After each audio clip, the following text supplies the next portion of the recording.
रावण की लंका में रहने वाली सीता जी का स्वरूप, सीता जी की छाया का क्या हुआ और वह द्वापर युग में किसके यहाँ जन्मी। जब रावण ने सीता जी का हरण किया, उससे पहले श्री राम जी ने एक माया रची। जब लक्ष्मण जी पुष्प लेने गए, तब श्री राम जी सीता जी के पास आए और बोले, हे देवी, अब वन में राक्षसों का बोलबाला है, इसलिए आपका वन में रहना ठीक नहीं है। ऐसा कहकर श्री राम जी ने अग्निदेव को प्रकट किया और सीता जी से बोले, जब तक मैं वन में राक्षसों का विनाश करूं, तब तक आप अग्निदेव के पास रहो। ऐसा कहकर श्री राम जी ने सीता जी को अग्निदेव को सौंप दिया। इस प्रकार सीता जी अग्नि में प्रवेश कर गईं। तब श्री राम जी ने माया से सीता जी उत्पन्न कर ली, जिनका रावण ने हरण किया।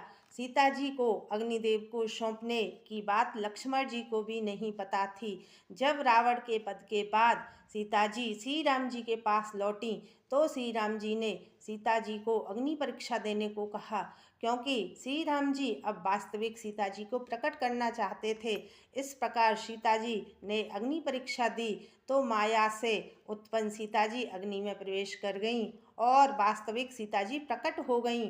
कुछ समय बाद एकांत में एक दिन माया से उत्पन्न सीता जी श्री राम जी के पास आईं और बोलीं, प्रभु, अब मेरे लिए क्या आज्ञा है, मैं कहाँ जाऊं और क्या करूं। तब श्री राम जी ने माया से उत्पन्न सीता जी से कहा, तुम पुष्कर में जाकर तपस्या करो, जिससे तुम्हें मेरा धाम प्राप्त होगा और आपको स्वर्ग लक्ष्मी बनने का सौभाग्य भी प्राप्त होगा।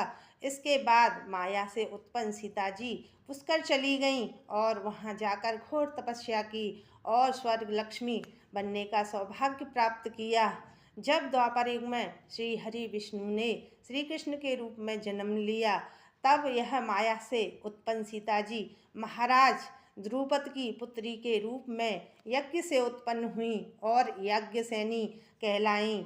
महाराज द्रुपद की पुत्री होने के कारण सभी इन्हें द्रौपदी के नाम से भी जानते हैं। और द्वापर युग में माया से उत्पन्न सीता जी द्रौपदी बनी, जो श्री कृष्ण की प्रिय सखी थीं। सतयुग में यही सीता जी कुशध्वज की पुत्री वेदवती थीं।